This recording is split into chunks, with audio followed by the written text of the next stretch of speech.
The Ural Mountains were a frozen titan, but deep within it, a heart of fire beat.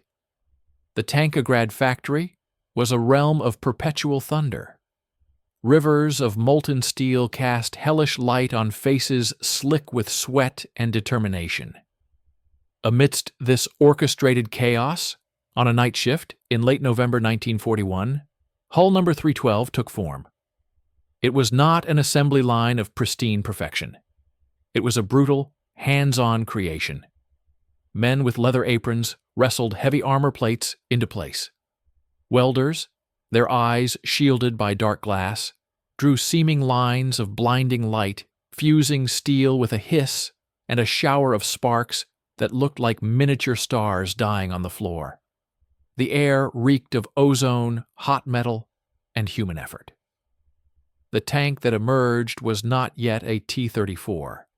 It was a promise, a dark green silhouette waiting for a soul. That soul came from Alexei Volkov, a junior construction engineer. His hands were stained with graphite and oil, but his eyes held a feverish intensity. News from the front was a series of blunt, horrifying headlines. Retreat, encirclement, loss. Moscow itself was under threat. Each finished tank was a whispered prayer. When Hull 312 rolled off the final jig, its surfaces still warm, Alexei felt a strange pull. He pulled a nub of white chalk from his pocket. On the smooth, vertical side of the turret, just below the commander's cupola, he wrote a single word in bold, cursive letters: Maria, the name of his wife, evacuated east and lost to the chaos of war. It was a sacrament, a fragment of a shattered world bonded to the steel. He ran his palm over the letters, leaving a faint, protective smear. Days later, in a railhead shrouded in icy fog, the tank met its masters. A crew emerged from a troop train, their faces gaunt from the long journey. Lieutenant Pyotr Zaitsev, the commander, had the calm, observant eyes of a former schoolteacher, constantly mapping the unseen. His younger brother Ivan, the loader, mirrored Pyotr's features, but none of his stillness. He was all restless energy, a coiled spring of laughter and nervous anticipation. And then there was the driver-mechanic, Vasily Ignatov, known to everyone, even officers, as Dead. His face was a landscape of wrinkles and old burn scars. His hands, massive and calloused, seemed to listen to machinery. They inspected their new charge, even whistled, slapping the cold armor. Pyotr's eyes fell on the chalked name, already frosted over. He gave a small, approving nod. Dead circled the tank like a master sculptor inspecting a block of marble. He pressed his ear against the engine deck, rapped his knuckles on the glacis plate, listening to the steel's reply. "She's tight," he grunted, his voice like grinding gravel. "The weld on the left track guard is sloppy. We'll fix it." For him, the tank was already a living entity, with its own quirks and moods. They called her Maria from that first moment. The journey to the front was a descent into a white hell. Chained to a fell Atkar, the Maria was lashed by blizzards that scoured her green paint. The world shrunk to shades of gray and white. When they finally disembarked and formed a column for the last march towards the lines near Moscow, the cold was a physical enemy. Inside Maria, the engine's roar was a comforting constant, a beast breathing heat into the cramped compartment. The smell was a mix of diesel, gun oil, cold steel, and the sharp tang of their own fear. Their first contact was not a battle, but a slaughter they stumbled upon. A village, now just blackened skeletons of houses. The scorched remains of 2 Soviet tanks, their hatches open, lay askew in the road. Around them, dark shapes in the snow, fallen soldiers, frozen in their last poses. No shots were fired. The silence was heavier than any artillery barrage. Ivan stared, his earlier bravado gone, replaced by a sickly pallor. Pyotr's jaw tightened.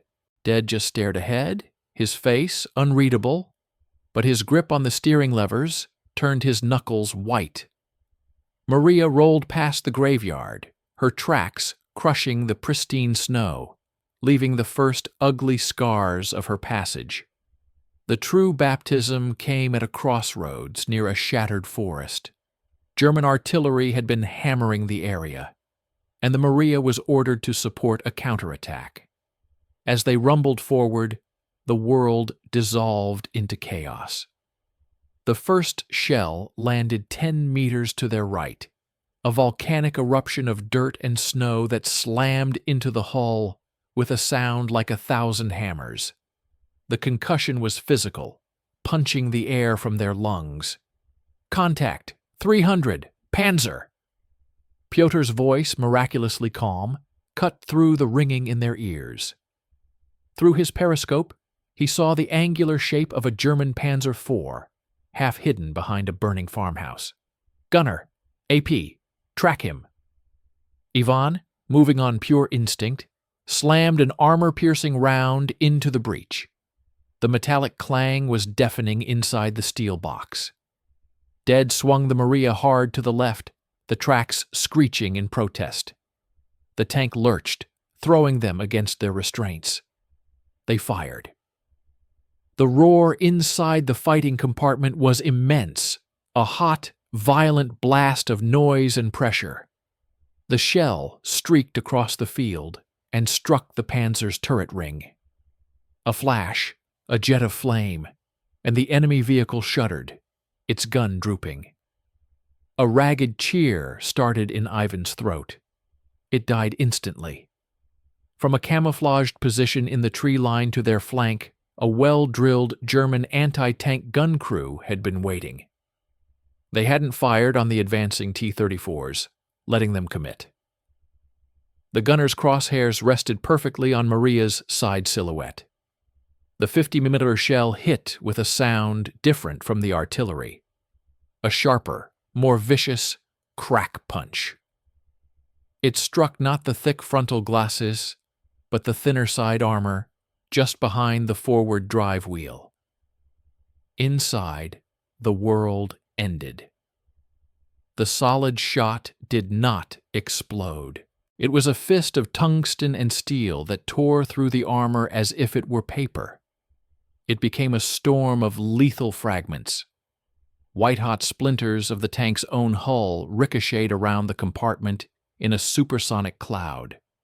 Pyotr, leaning into his sight, ceased to exist. Ivan, turned towards the breach for another shell, was cut down where he stood. The impact was like being inside a bomb at the moment of detonation. Fuel lines severed, spraying diesel. Electrical circuits shorted, filling the air with the stench of ozone and burning insulation. Dead, in his isolated driver's compartment up front, was spared the direct hurricane of shrapnel. But the shock wave was a physical blow to his head and spine. For a second, everything went black and silent. He came to, disoriented, blood trickling from his nose and ears. The acrid smell of smoke and blood filled his nostrils. The engine had died. The only sounds were the moan of twisting metal, the hiss of escaping fluids, and the terrible growing crackle of fire from behind him. "Pyotr! Ivan!" His voice was a raw croak. No answer. He tried his intercom. Dead. With frantic strength, he undogged his heavy forward hatch and shoved it open. Icy air flooded in, mixing with the smoke.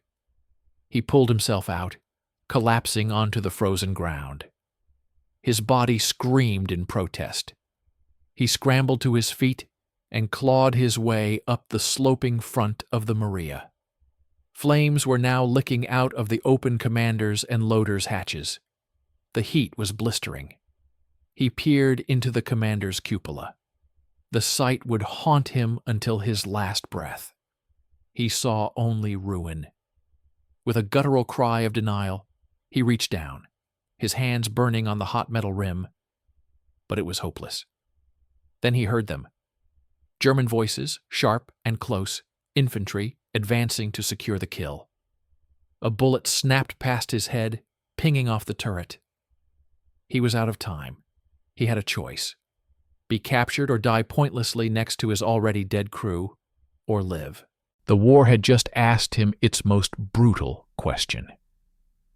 With a sob that was ripped from the deepest part of him, dead, the man who knew Maria's every bolt let go. He rolled off the hull, hit the ground, and stumbled into the cover of the nearby smoldering tree line, disappearing into the smoke and shadows. The Maria burned. Ammunition inside began to cook off. A few stray shells exploded with muffled thumps, shaking the wreck. The fire consumed everything inside, a terrible final purification. It burned for a long time. Finally, as the short winter day faded into early dusk, the flames subsided, defeated by the cold. What remained was a corpse, a blackened, smoldering hulk. Snow began to fall again, thick and relentless. It settled on the hot metal, hissing into brief steam before laying a quiet, white shroud. It covered the torn-open side, the shattered tracks, the open empty hatches. It slowly, gently, began to bury the proud white name on the turret. The chalk letters of Maria were now blurred by soot, stained by tragedy, and slowly vanishing under the accumulating white. The tank was dead.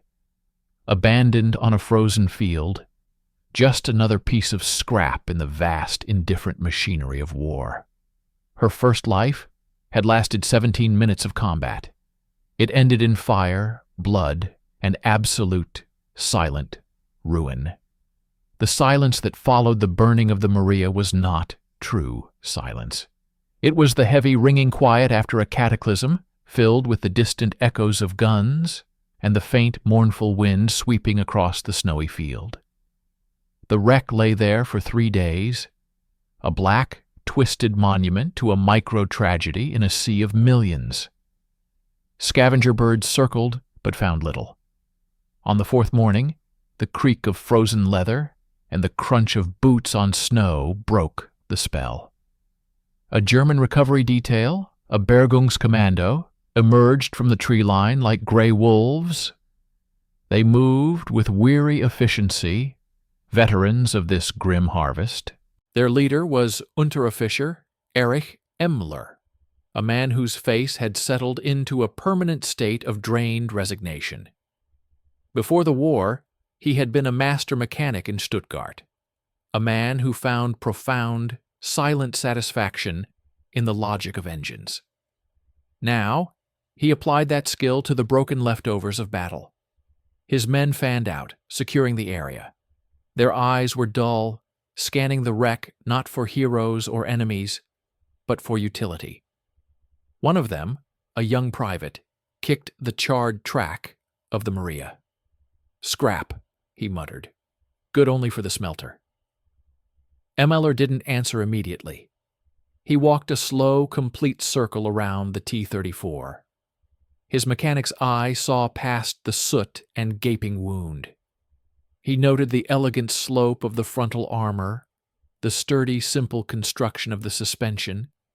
His boot scuffed away snow from a section of the lower hull. The metal there was only scorched, not melted. He knelt, ignoring the cold seeping through his greatcoat, and ran a gloved hand over the steel. The weld seams, apart from the catastrophic breach, were surprisingly clean.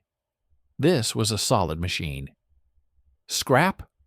Meller finally said, his voice a low rasp. "Look at the armor quality. Look at the road wheels. The transmission housing is intact. The engine is a loss.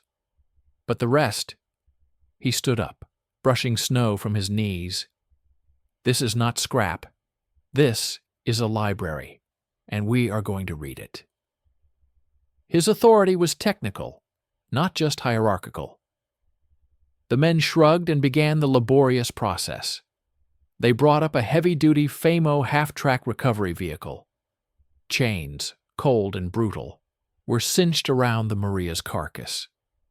With a groan of protest from frozen metal, the blackened hulk was dragged from its shallow grave of churned earth and snow, leaving a deep, ugly scar on the white landscape.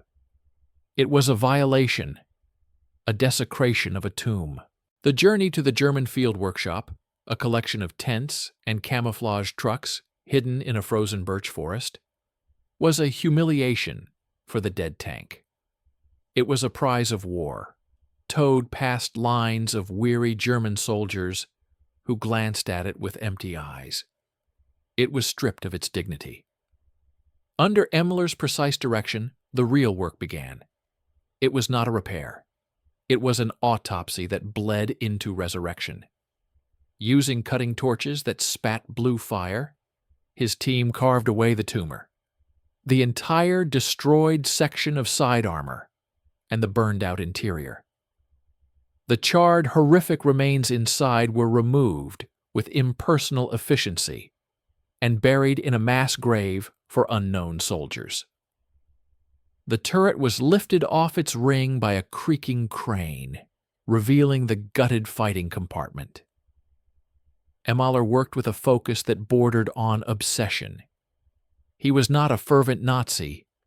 He was a man desperate to find meaning, and meaning for him was found in function, in solving tangible problems. The T-34 presented the ultimate problem. He sourced parts from other, less salvageable Soviet wrecks, an engine block from a tank destroyed by a mine, torsion bars from one crushed by a falling bomb. His workshop became a boneyard of machines, and from it, he began to reassemble a hybrid creature. He admired the simplicity of the Soviet design even as he cursed its rough finish. He had German precision parts machined to fit where the originals were gone. He installed a more reliable German radio set. The new armor plate welded onto the side was a slightly different shade of gray, a brutal, obvious patch over the heart wound.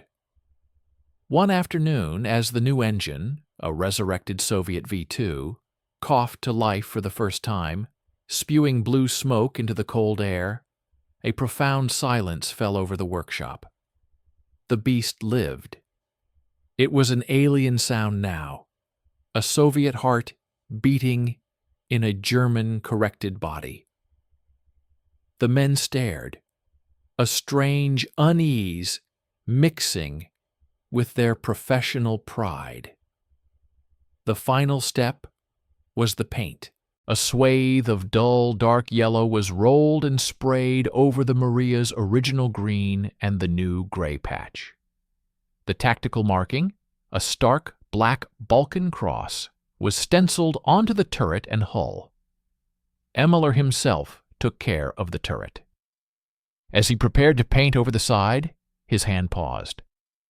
The soot had been washed away by his men, but the ghost of the chalk letters remained. The oils from Alexei's hand, the baking of the fire, had etched a faint, stubborn impression of the name Maria into the very metal.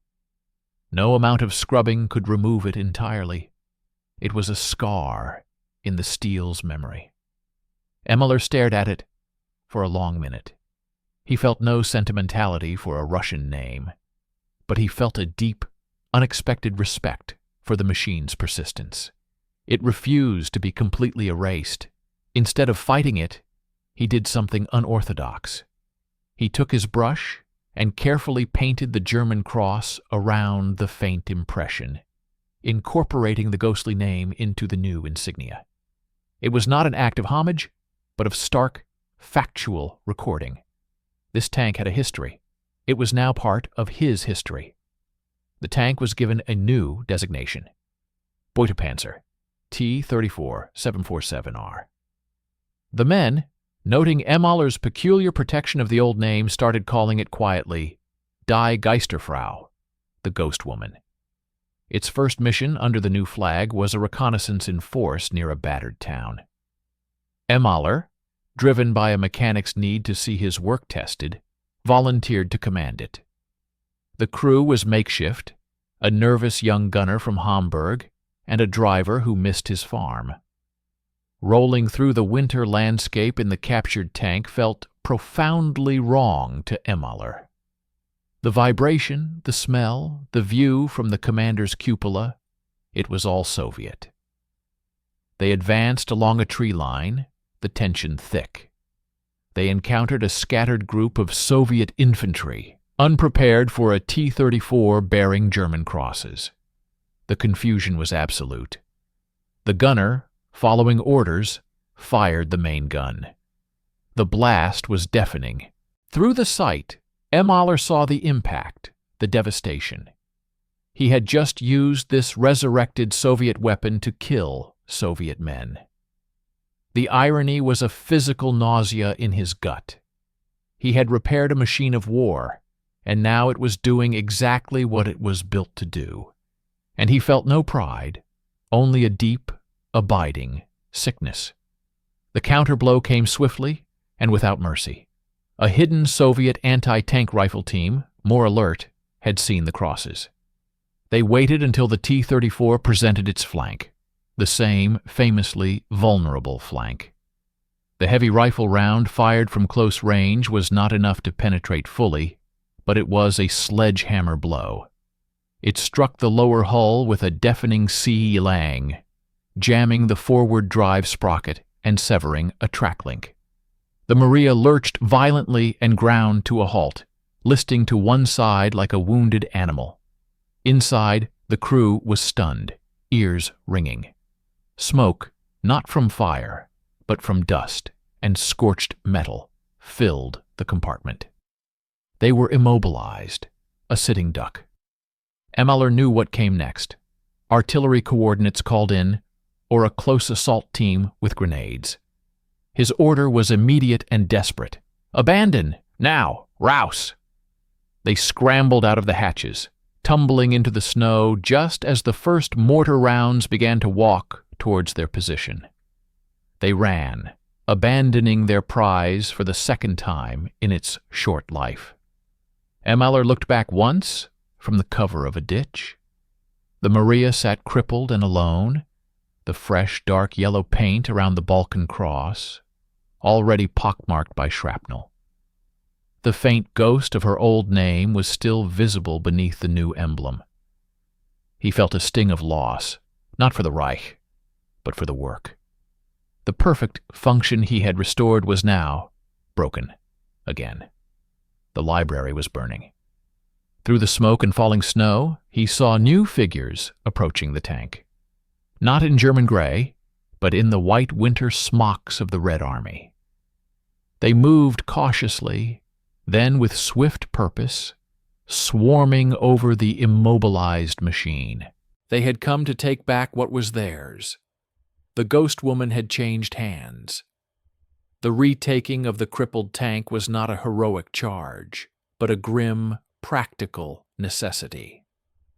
The Soviet infantry, a ragged mix of riflemen and sappers from a rebuilding division, saw the immobilized T-34 as a piece of critical, if wounded, infrastructure. They secured the area in a brief, vicious firefight that left the German mortar team dead in their snow hole. Then they descended on the Maria. They saw the German crosses first, and a wave of cold fury passed through them. A sapper with a blowtorch immediately set to work, the blue flame screaming as it blistered the dark yellow paint, scorching the Balkan Kreuz into oblivion. The metal beneath glowed red, then faded to an angry black scar. The faint ghost of the name Maria, beneath already a whisper, was now partially consumed by the burn, leaving only the M and the tail of the A visible, like a fragment of a forgotten language. The man who took charge was Commissar Semyon Volkov, no relation to Alexei. He was a block of a man, with eyes that held no light, only a flat, assessing chill. He had lost his entire family, wife, 2 young daughters, his parents, in the German advance through Ukraine. The war for him was not a patriotic struggle, but a purely mathematical equation of vengeance. Every German killed was a decimal point of debt repaid. He saw the tank not as a symbol, but as a weapon, a heavy steel hammer. He assembled a crew from the remnants at hand. The driver was a hulking Siberian named Kolya, who had worked in a tractor factory and understood machines through force and instinct. The gunner was a boy, barely 18, named Vasily. 2 weeks prior, he had been the regiment's cook, his world defined by pots and field kitchens. An artillery barrage had obliterated the kitchen and the entire gun crew of a 45mm anti-tank gun. Vasily, found concussed amidst the wreckage of his stove, was shoved towards the tank, his hands still smelling of onions and grease, now trembling uncontrollably. They were not a crew. They were survivors pressed into a steel coffin. Under Semyon's cold, relentless direction, they performed battlefield surgery. A replacement track link was scavenged from a completely destroyed T-60 light tank nearby.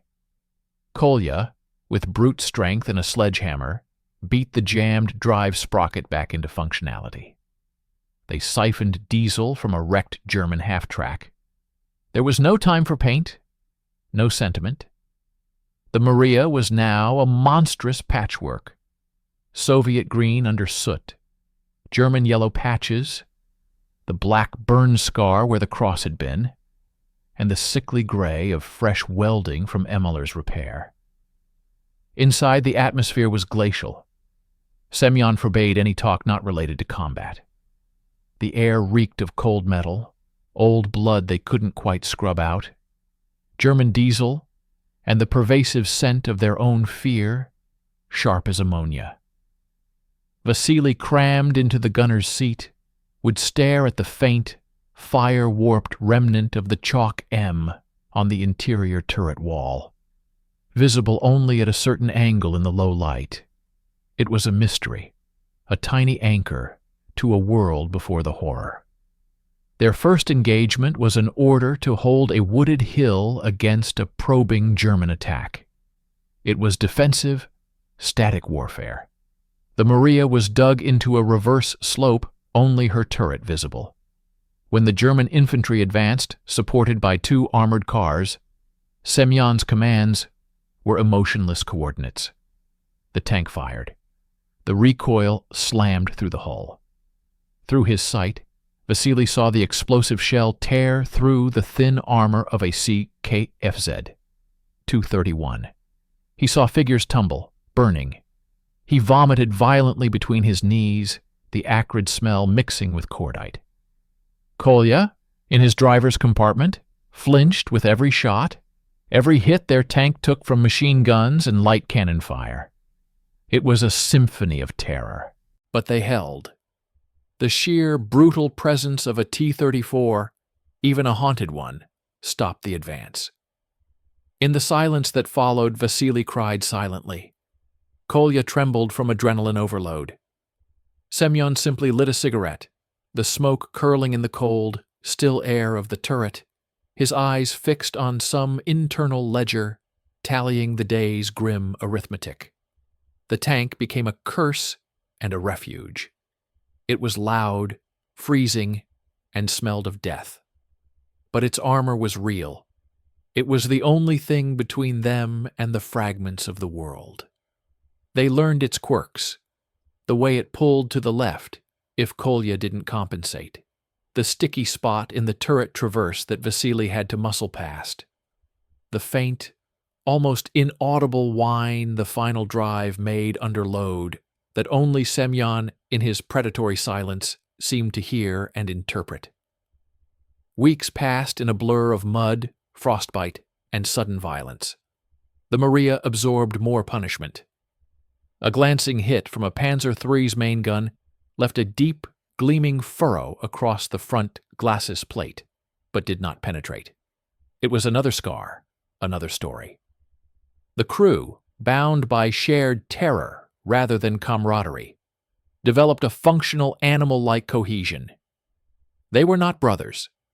They were packmates, sensing danger in each other's posture and breathing. Their final mission with Semyon was a thrust into a collapsing German pocket. The order was to advance rapidly, exploit the breach. It was a chaotic, swirling fight in a landscape of burning villages and shattered orchards. The Maria performed with a savage, wounded grace, killing 2 German PK-40 anti-tank guns that had been left as a rearguard. They were driving forward, a sense of frantic momentum building, when they crossed a seemingly solid field. It was a trap of geography, not of men. The ground beneath them was not ground. It was a vast, concealed peat bog, thawed by an early spring warm spell and camouflaged by a thin layer of vegetation and late snow. The lead tank in their small group vanished first, its nose dipping violently, then its turret. The Maria, following, felt the earth liquefy. One moment they were on solid ground, the next, the world tilted forward, with a sickening, slow inevitability. Kolya slammed the gears into reverse, gunning the engine. The V2 roared in protest, black smoke belching from the exhausts. The tracks churned, but instead of gaining purchase, they dug deeper, scooping out great gouts of black, watery muck. The tank settled, then began to sink. It was not a plunge, but a gradual, unstoppable embrace. The bog, cold and hungry, rose over the front drive wheels, then up to the glacis plate. The angle pitched the turret back, making the gun useless.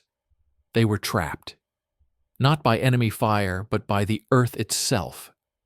Semyon ordered everything, every desperate measure. They threw out equipment. They tried to lay track links under the sinking treads. Kolya revved the engine until it screamed, the heat rising dangerously, but the Maria only buried herself deeper, the black peat now seeping into the driver's compartment through the vision slits. The tank listed heavily to port, the turret ring groaning under the strain. Hours passed under sporadic mortar fire. Night fell, bringing a paralyzing cold. Exhausted, caked in mud, out of options, Semyon made the call. The pocket was still contested. German patrols would be active. To stay was to die or be captured when the bog finally swallowed the turret. With a look of pure, distilled bitterness, not at his men, but at the universe that had denied him this tool of vengeance, he gave the order to abandon. They took their weapons and their logbook. Vasily, before climbing out, touched the faint M on the turret wall, a silent, superstitious apology. Kolya patted a cooling pipe as if soothing a dying beast. Semyon did not look back. They faded into the twilight, leaving the Maria behind. The great steel predator was now a helpless, half-submerged monument in a wasteland. Moonlight glinted off the water, slowly pooling around her hull, illuminating the jagged mosaic of her scars. The shell furrow, the burn mark, the German patch job, the fresh mud. The faint, mutilated ghost of her name was the only clean thing visible on the darkening steel. She was a trophy for no one, just a wound in the earth, slowly being swallowed. The bog claimed her with a silent, patient finality, as the sounds of war rumbled in the distance, moving on without her. The bog did not claim the Maria completely. It swallowed her to the turret ring, and then held her in a cold, viscous embrace, as if preserving a fossil. For months she remained there, a bizarre fixture in the gradually greening landscape.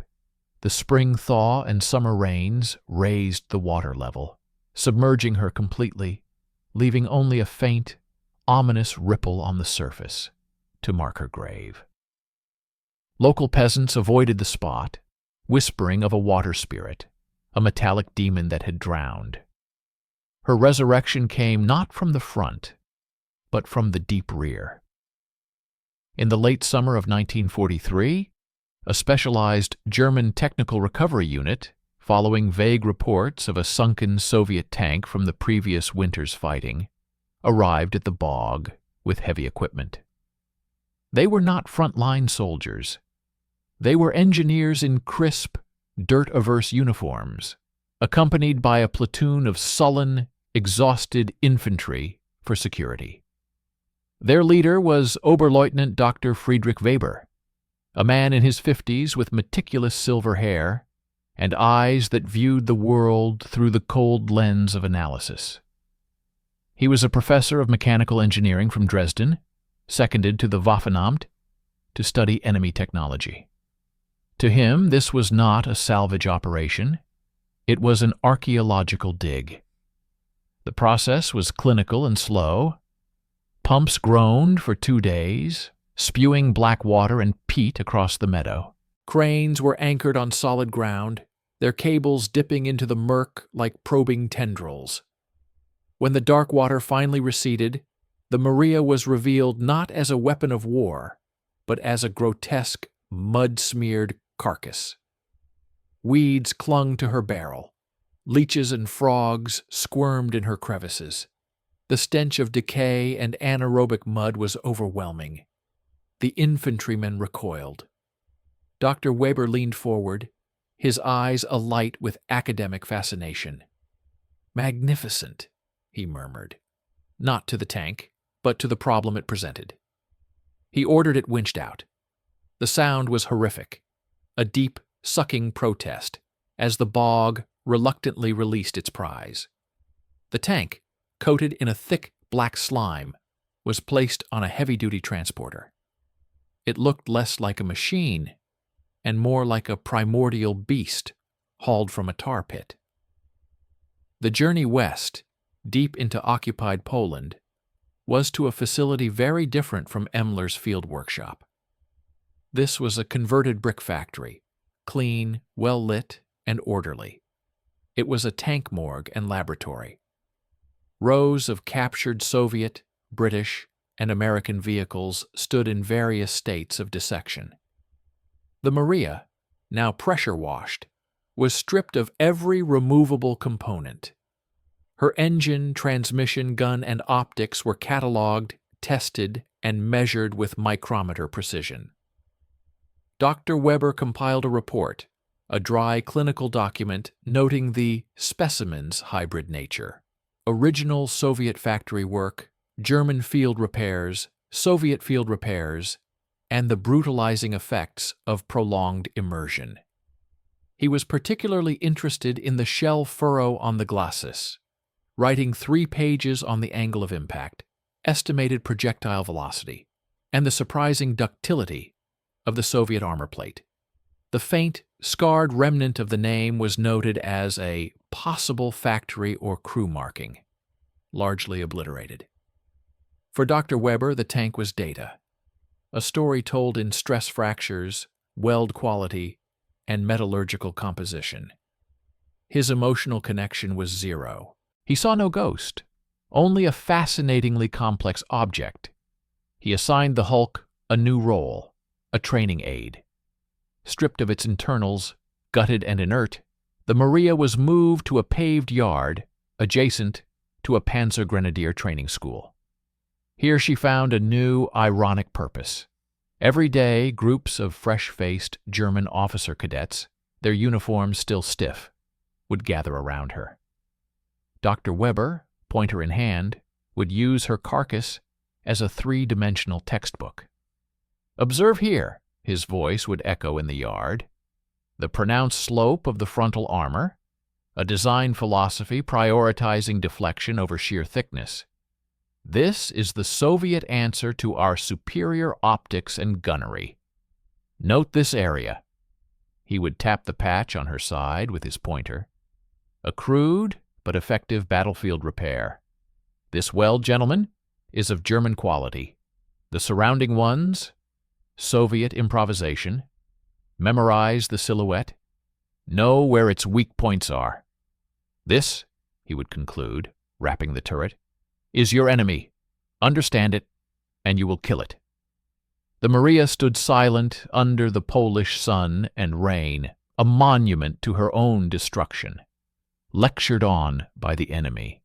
Cadets would chalk tactical diagrams on her sides, scuff their boots on her tracks.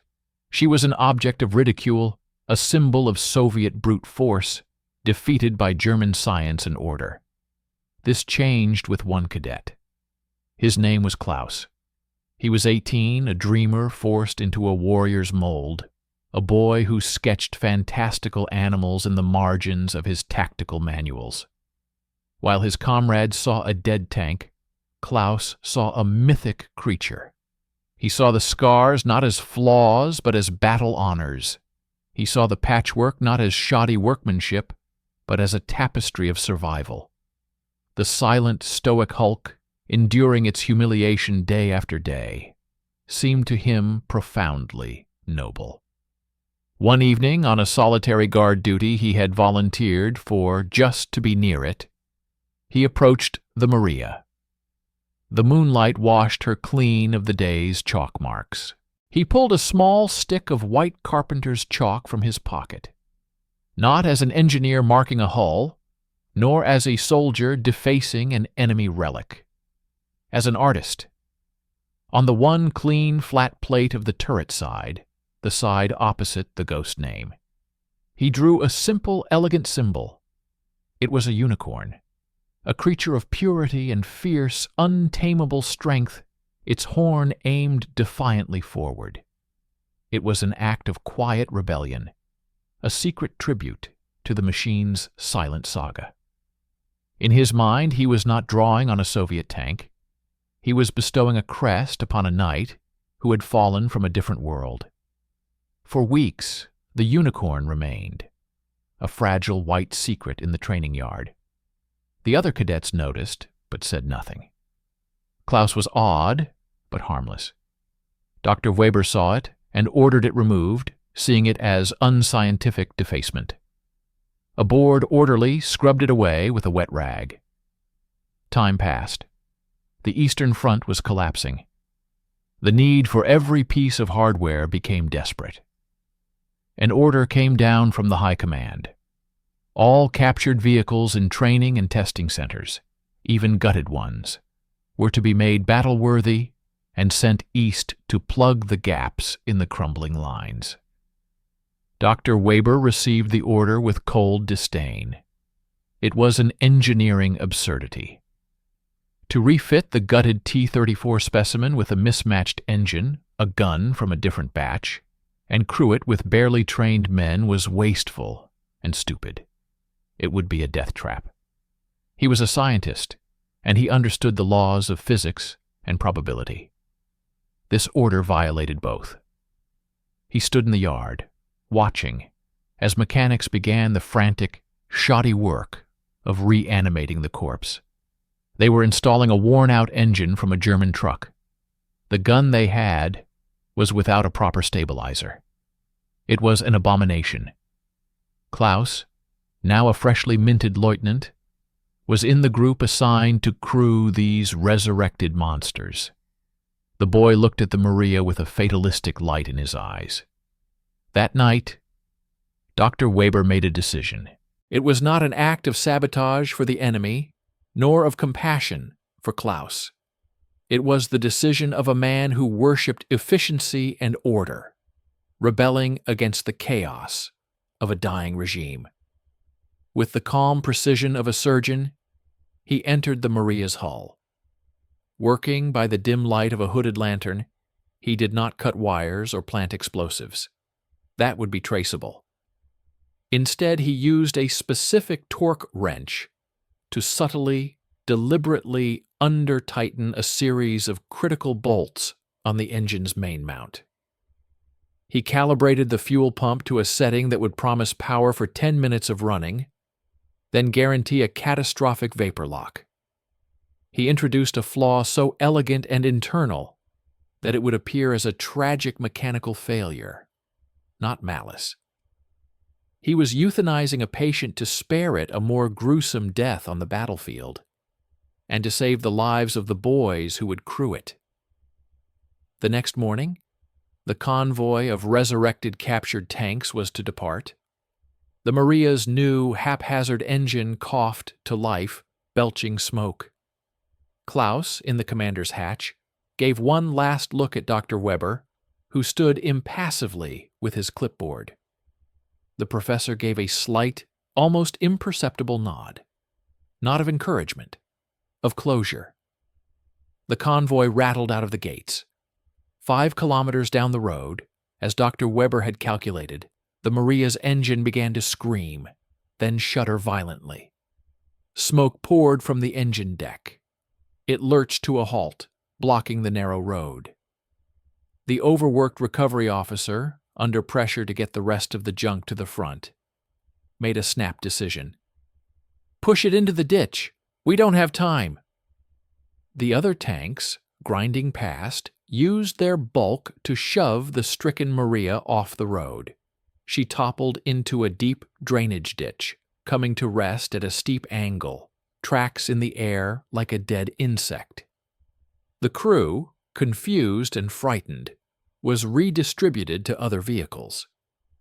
Klaus, looking back from another tank, saw his unicorn's steed abandoned once more. 2 days later, the spearhead of the Soviet summer offensive swept through the area.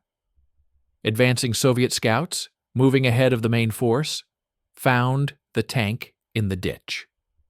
A young sergeant, seeing the familiar silhouette and the clearly recent abandonment, radioed it in. "We have a derelict 34, in a ditch.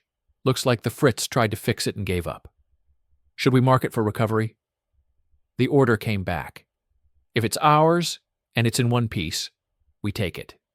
Get a tractor." The Maria, for the 4th time, was hooked and pulled. She was no longer a ghost woman, or a walking wound, or a professor's specimen. She was simply a piece of salvage, rolling east again on a tow rope, back towards the sound of the guns.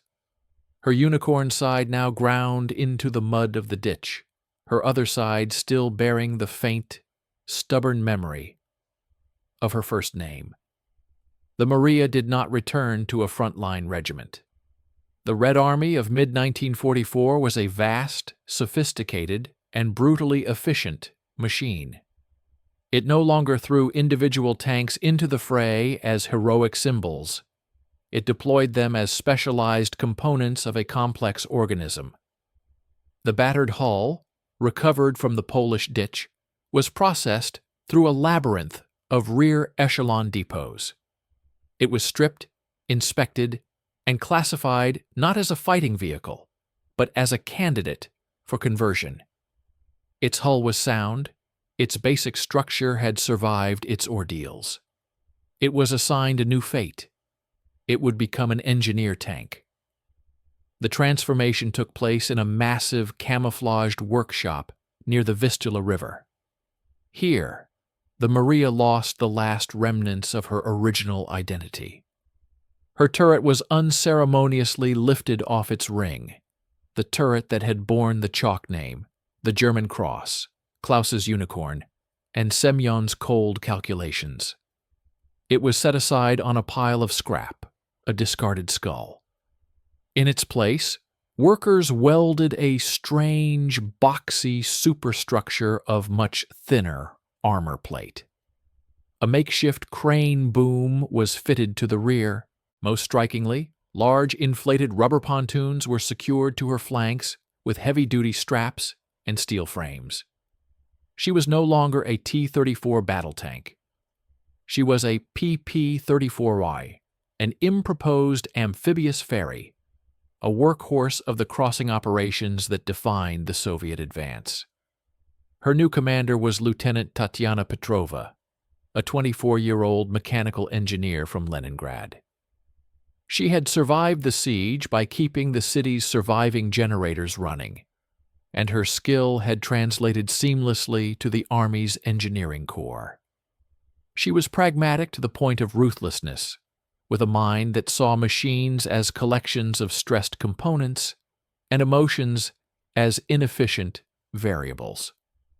To her, the tank, now officially designated Ferry Unit 7, was a logistical puzzle. Its history, written in the patchwork of its hull armor, was irrelevant data. She noted the German-quality weld on the side patch with professional interest, ran her finger along the shell furrow on the glacis, as a student might study a textbook diagram, and dismissed the faint, shadowy M as meaningless corrosion. Her crew were not warriors, but specialists. The driver, Grigory, was a former river barge pilot from the Volga, chosen for his intuitive understanding of currents. The mechanic, Oleg, was a sullen, brilliant teenager who could diagnose an engine's ailment by sound alone. They were a technical unit, not a brotherhood. Their compartment, now open-topped and filled with engineering tools instead of shells, smelled of grease, wet canvas, and river water. The Maria's baptism in this new role was Operation Bagration's push across the Niemen River. The scene was chaos orchestrated with cold precision. Under a smoke screen and the deafening cover of 1,000 guns, Ferry Unit 7 was driven down a slick, muddy bank into the dark, fast-moving water. The pontoons buoyed her up. The engine, now connected to a crude propeller shaft, thrummed with a different, straining pitch. Tatiana, standing in the open command well, was not looking for enemy tanks. She was reading the river's surface for eddies, shouting course corrections to Grigory over the roar of the current and the crack of incoming German artillery. Their cargo was not shells, but 15 terrified infantrymen, huddled on the open deck, their faces pale in the pre-dawn gloom. The water around them erupted in geysers from mortar fire. Shrapnel pinged against the thin superstructure armor. A soldier near the edge was hit and silently slid into the dark water, swept away before anyone could react. Tatiana did not flinch. Her entire world was the opposite bank, the straining engine, the angle of the current. This was not combat. It was a complex, deadly delivery. They made it. The infantry scrambled onto the hostile shore, vanishing into the smoke. The Maria turned back, empty, for another load. Trip after trip. Ammunition crates, a 45mm anti-tank gun lashed to her deck, a team of soaked signals troops. Each journey was a ballet under fire. Grigory learned the tank's aquatic handling. She was sluggish, slow to turn, a barge, not a predator. Oleg, below, monitored the jury-rigged propulsion system, knowing a single failure would mean drifting helplessly into the German kill zone. On the 5th return trip, loaded with wounded on stretchers, death finally found the Maria in her new guise. It was not a Panzer's shell, but a weapon far more mundane and insidious. A heavy 20mm Flak 38 cannon, repurposed for ground fire, hidden in a thicket on the high bank. The German crew, seeing the steady, predictable shuttle of the ferry, had waited for the perfect shot. The first high-explosive round struck the portside pontoon. The rubber didn't just puncture, it vaporized in a catastrophic blast of shredded fabric and compressed air. The Maria instantly lurched, thrown into a violent, sideways list. The wounded men screamed. Stretchers, sliding towards the water. The second 20mm round was aimed with cruel precision. It cleaved through the thin sheet metal of the new superstructure and exploded inside the open crew bay. The blast was contained within the metal box. Shrapnel ricocheted in a whirlwind of death. Grigory, the driver, was protected by his enclosed compartment, but Oleg, the mechanic, and 2 medics attending the wounded were torn apart. Tatiana, standing in the commander's position, was thrown against the steel rim by the concussion. A white-hot fragment sliced across her cheek and shoulder. The world dissolved into ringing silence and the copper smell of fresh blood.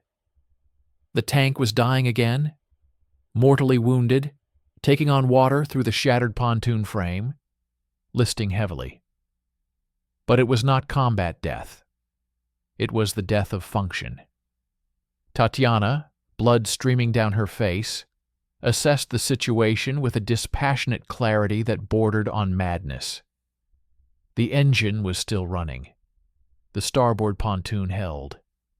They were mid-river. Ignoring the pain, shouting at the stunned Grigori, she took command.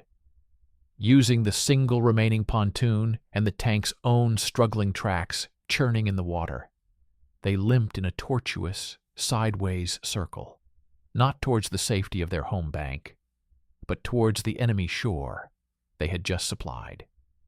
It was the only calculable option. Beaching there, among the infantry they had ferried, was their only chance. The Maria, bleeding oil and smoke, a funeral barge for the men dead on her deck, ground her battered hull onto the German-held bank. Soviet infantry rushed forward, dragging the wounded to cover, engaging the flak position that had finally revealed itself. Tatiana, last to leave, mechanically shut down the engine. She took one final look at the interior, a charnel house of her efficient, broken machine. She saw Oleg's body. She saw the new, raw shrapnel scars layered over the old German patch. The history she had ignored was now punctuated with a fresh, bloody chapter written by her command. She grabbed the logbook and stumbled out into the mud of the beachhead. She did not look back with sentiment. She filed a report in her mind. Ferry Unit 7. Total loss. Structural compromise. Unrecoverable under fire. Behind her, the Maria sat half submerged at the water's edge, a grotesque ruined pier.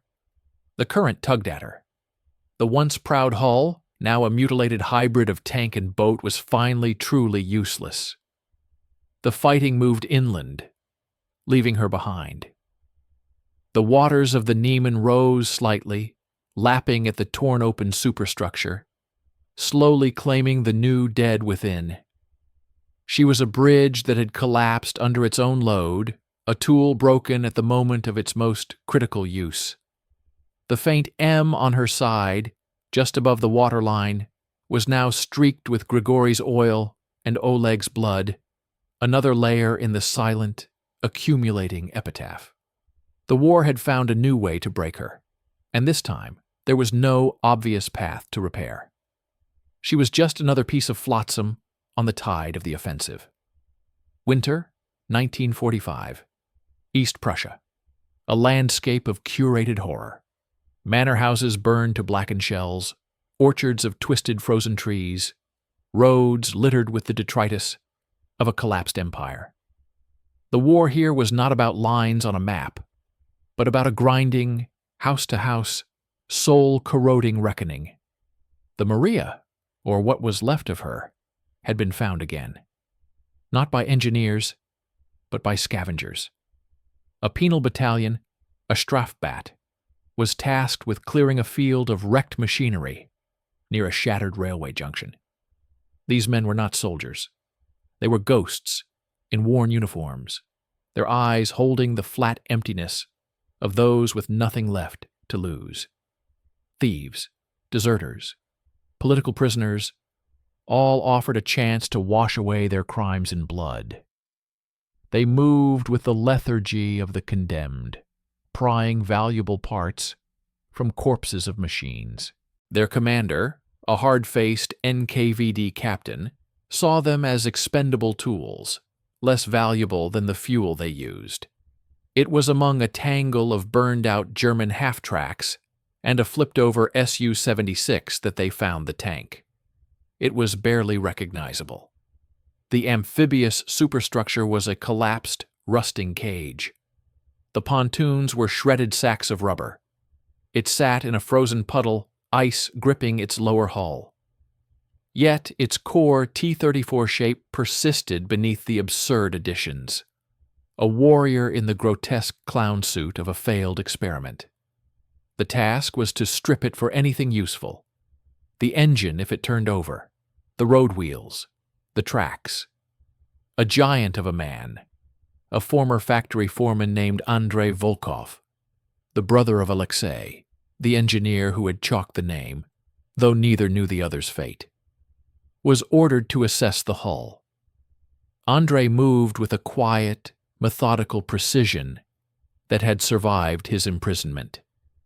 He was an engineer, convicted for a careless word about a production delay, now living on the razor's edge between a bullet from the enemy or one from his own side.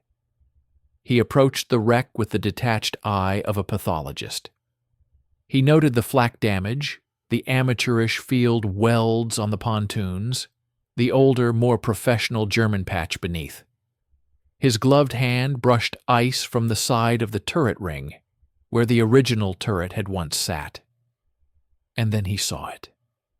Not the ghostly impression, but the actual physical remnant. A tiny, stubborn fleck of white material was fused into the steel, protected by an overhang of later welding. It was the very bottom curve of the chalk letter A from Maria. The rest had been scorched, painted, rusted, or torn away. But this one fragment, no larger than a fingernail, had survived. Andrei froze. The world, the cold, the watching NKVD captain, the groaning of the penal soldiers, all of it receded into a silent, rushing tunnel. He knew that chalk. He knew the pressure his brother would have applied. The specific, slightly slanted curve of that A he had seen 1,000 times on blueprints and notes left on the kitchen table. Alexei, his little brother, missing since 41, presumed dead in the defense of Moscow. This was his mark. This was his tank. A tremor ran through Andrei's massive frame. It was not joy. It was a seismic, spiritual shock. He placed his palm over the fleck of chalk, as if feeling a faint, cold pulse through the iron. In that moment, the wreck ceased to be an object. It became a relic, a testament, a connection to a life, a brother, a world before the Gulag and the blood-soaked mud of Prussia. He turned to the NKVD captain, his voice hoarse but steady, cutting through the wind. "This one, it can run." The captain scoffed. "That pile of shit? It's a swimming tank that drowned." "It has a T-34 heart under this garbage," Andrei insisted, a desperate, unfamiliar passion in his voice. "The transmission is intact. I can bypass the amphibious systems.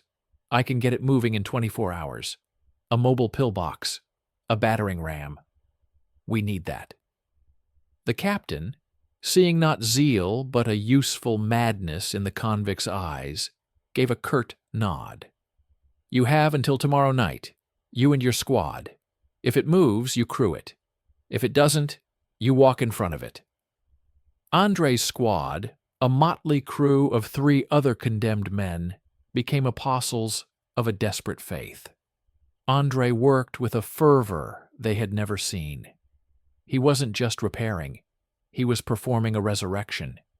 He told them about the chalk, about his brother. To men stripped of all past, the story became a talisman. This wasn't just a tank. It was the tank, the one that refused to die, the one that had come back like a bloody phoenix to find Andrei in this hell. They hacked away the rotten superstructure with axes. They jury-rigged the controls. They siphoned fuel from a dozen corpses of vehicles. Andrei, with sacred care, cleaned the fleck of chalk, leaving it exposed, a tiny, white beacon. The engine miraculously coughed, sputtered, and roared. It was a sound of pain and defiance. They had no turret, just the open, scarred ring. They mounted a heavy DP machine gun on a swivel. They painted sloppily and quickly a red star on the front glacis, right over the old shell furrow. They called her nothing but the Mark. She was their icon. Their first and only mission was to spearhead an assault on a fortified Prussian manor house, a nest of fanatical Hitler Youth and SS holdouts blocking the advance. It was a suicide order. The Strafbat would attack head-on, drawing fire, and the Mark would roll right up to the main doors. As they advanced across the frozen field, the world erupted. Machine gun fire from the manor windows stitched the air, ricocheting off the Mark's frontal armor with a sound like frenzied bells. The penal soldiers around them fell like scythed wheat. Andrei, standing exposed in the turret ring, manned the machine gun, firing long, chattering bursts at the muzzle flashes. He was not a commander.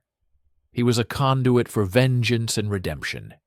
His crew inside drove with the blank fatalism of men already dead.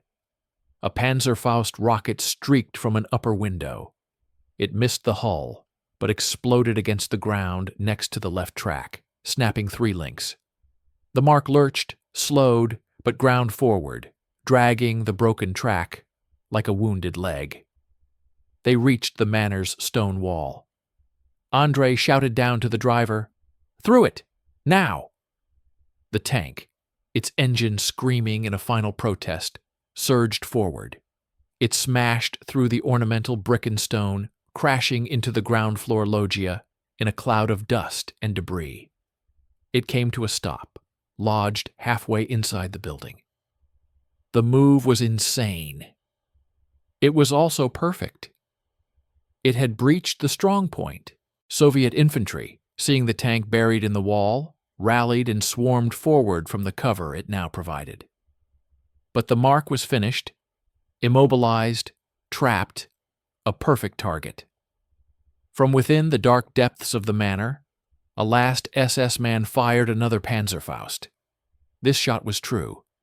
It slammed into the tank's exposed side, the same area that had taken the first mortal hit outside Moscow in 1941.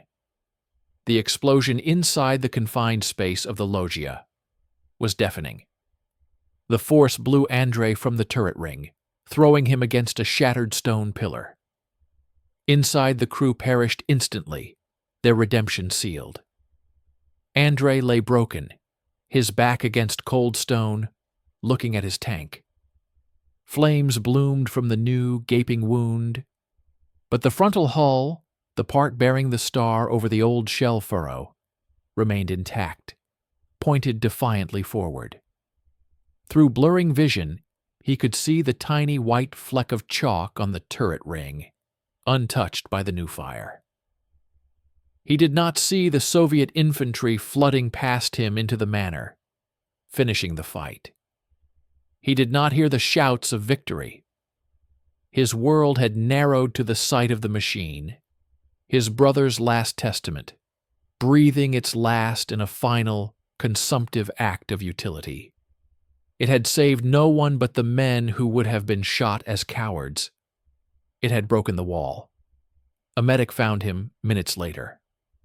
Andrei's breath was a ragged, bubbling whisper.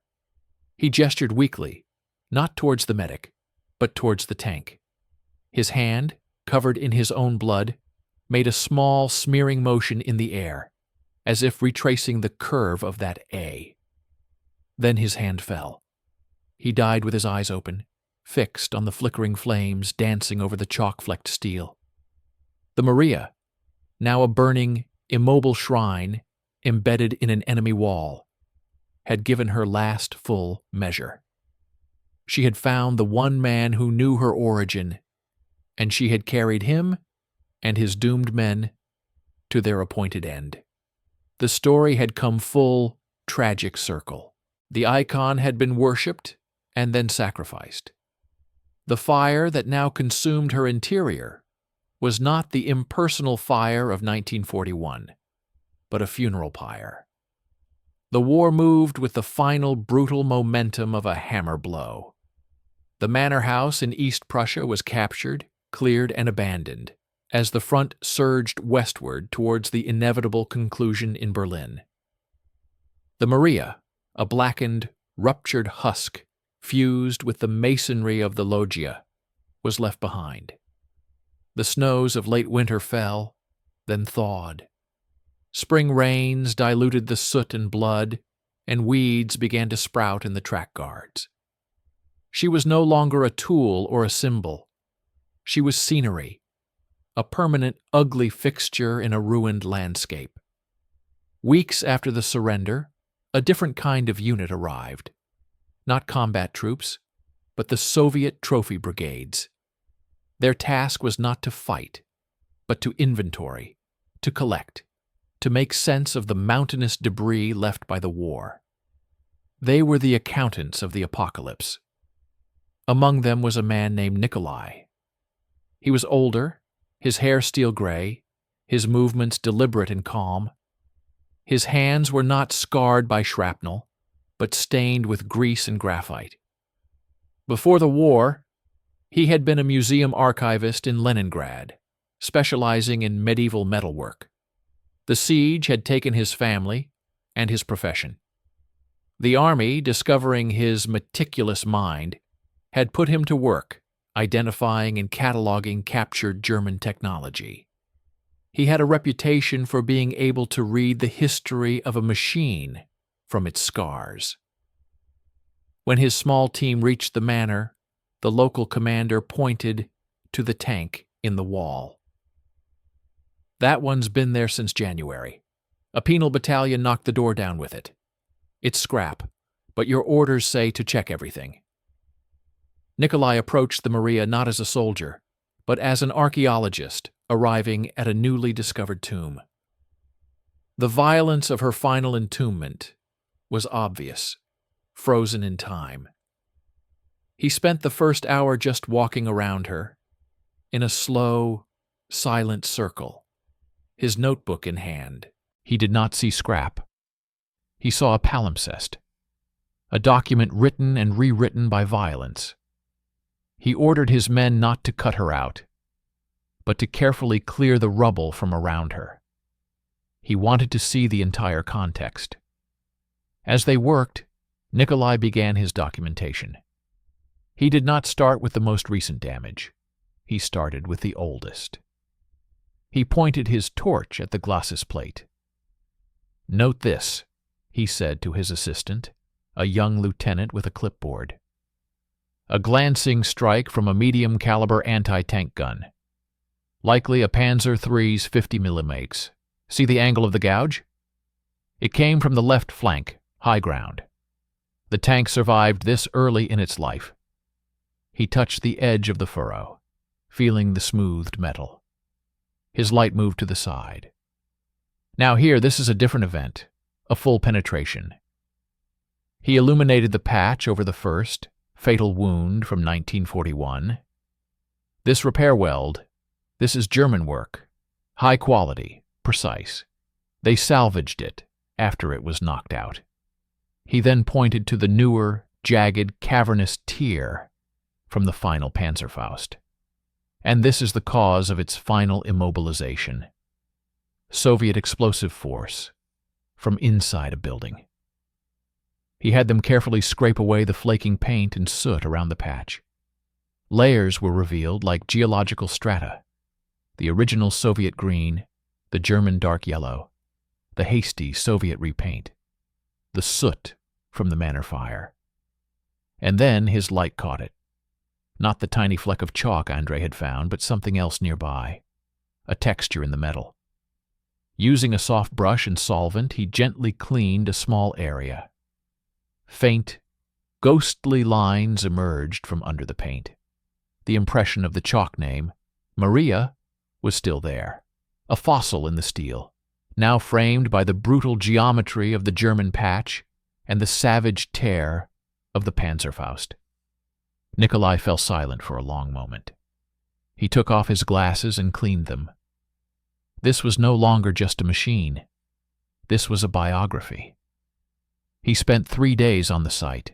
He cataloged everything: the mismatched road wheels, the crude field welds from the amphibious conversion, the remnants of the German radio mount. He found, wedged in the commander's vision block housing, a spent 7.62 2mm casing from a DP machine gun, the weapon André had used. He bagged it. He sketched the vehicle from multiple angles, noting every scar in precise clinical detail. He wasn't assessing its combat value. He was preserving its story. On the final day, he made a decision. The orders were clear. Unrecoverable wrecks were to be stripped of valuable non-ferrous metal and then sent to the smelters. The Maria, by any practical definition, was an unrecoverable wreck. Nikolai walked to the field telephone and called his superior at headquarters. "Comrade Colonel," he said, his voice calm and reasoned.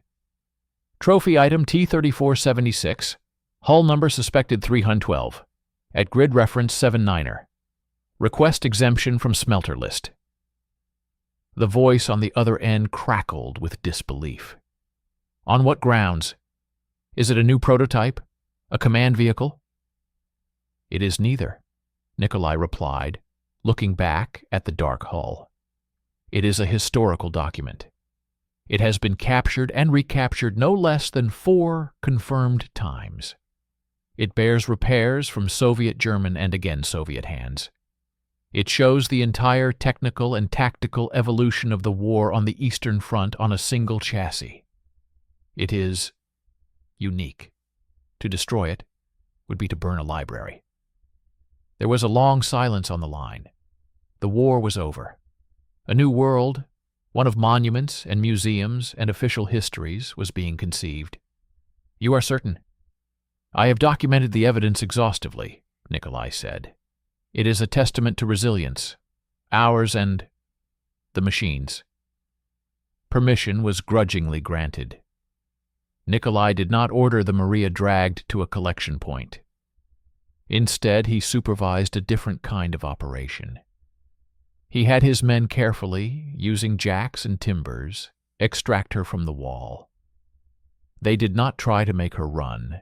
They lifted her, in her entirety, onto the back of the heaviest tank transporter they could find.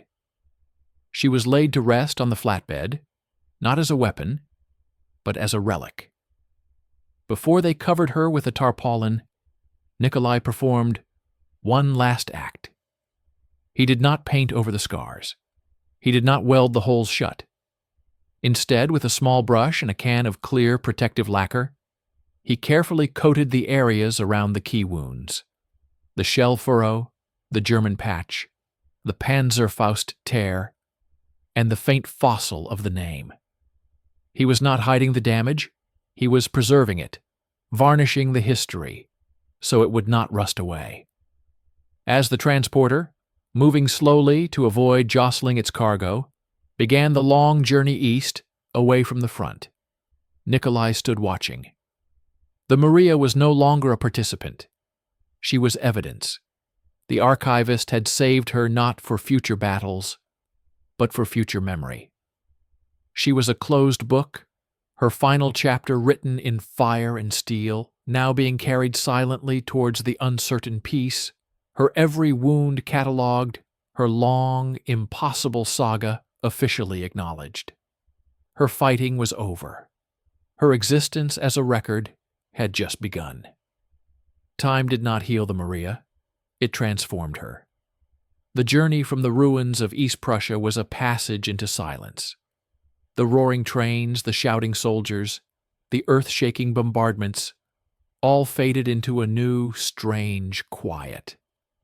She was transported to a vast, fenced holding yard on the outskirts of Moscow, a graveyard of military hardware where the echoes of war were slowly being sorted into piles of scrap and piles of history.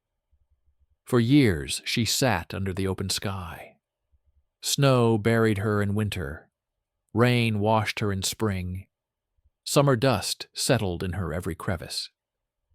The clear lacquer Nikolai had applied yellowed slightly, but it held, keeping the raw edges of her wounds from corroding into anonymity. She was one wreck among thousands, yet the meticulous tag from the trophy brigade hung from her driver's hatch, marking her as documentary item 312, not for scrap. The world moved on. Cities were rebuilt, the uniforms changed. The memory of the war, so visceral and all-consuming, began its slow, complex journey from lived experience into history, then into myth. One day, cranes arrived. Not the frantic recovery cranes of the battlefield, but the deliberate, careful cranes of construction. The Maria was lifted not onto a flatbed, but onto a low loader designed for fragile, oversized loads. She was driven slowly through the streets of a Moscow that was no longer a fortress, but a capital. People on buses stared, children pointed. Old men on benches watched her pass, their eyes seeing not just a tank, but fragments of their own past reflected in her patchwork hide. Her destination was the newly built Central Museum of the Great Patriotic War at Poklanaya Hill. She was not to be placed in the Grand Hall with the pristine, legendary machines, the first T-34 off the line, the Katyusha that fired the first volley. Instead, she was taken to a side wing, a space dedicated to an exhibition titled The Anatomy of Endurance. Here, under the soft, permanent light of a high museum ceiling, the Maria underwent her final metamorphosis. She was not restored. She was presented. A team of conservators, artisans of preservation rather than repair, worked on her for months. They stabilized the metal. They gently cleaned the surfaces, not to make them new, but to make every detail legible. They left the shell gouge, the blackened burn mark from the torched German cross, the jagged Panzerfaust rupture. The German field patch was left its distinct gray, the amphibious superstructure's torn stumps were left raw. The fossilized chalk impression of Maria was highlighted with a subtle, recessed light, making the ghost letters visible from the viewing platform. A small, elegant plaque was mounted nearby. It did not list battles or crews. It read T-34 76, hull number 312. A witness. Factory of origin, Tankograd, 1941. Documented instances of field repair and reuse by opposing forces. 5. Final operational status, immobilized, East Prussia, 1945. Preserved as found. She was not on a pedestal of triumph, but on a platform of testimony. She stood in a quiet, circular room, alone. The air was climate-controlled, still. The only sound was the muffled footfall of visitors. Seasons turned into decades. The museum's visitors changed. Veterans in metal-bedecked jackets came, some leaning on canes, their eyes finding her and seeing not a museum piece, but a familiar, terrible, beautiful ghost. They would stand for a long time, not reading the plaque, just looking, their lips moving in silent conversation, with memories only they could hear. Then came the generations who knew the war from books and films. They saw the tank as a powerful sculpture, a stark, physical poem of violence and survival. They photographed the contrast of the elegant German weld next to the brutal Soviet field repair. One crisp autumn day, an elderly woman was wheeled into the room by a young nurse. The woman's hair was white as snow, her face a map of fine lines. Her hands, resting in her lap, were thin and frail. Her name was Maria. She was the widow of Alexei Volkov, the engineer who had chalked her name a lifetime ago in a world of fire and hope. Her grandson, a teenager with a phone in his hand, pushed the wheelchair. "Over here, babushka. They said you'd want to see this one. It's got a weird history." Maria's eyes, a pale, milky blue, drifted across the tank, They moved over the shell marks, the patches, the brutal final wound. There was no recognition, only the vague sadness of an old person confronted with the machinery of a war that had taken her husband. Then the grandson wheeled her closer, to the side where the subtle light illuminated the fossilized name. Look, it even has a name. Maria. Like yours. Probably just a coincidence, right? At the sound of her name, the old woman's gaze focused.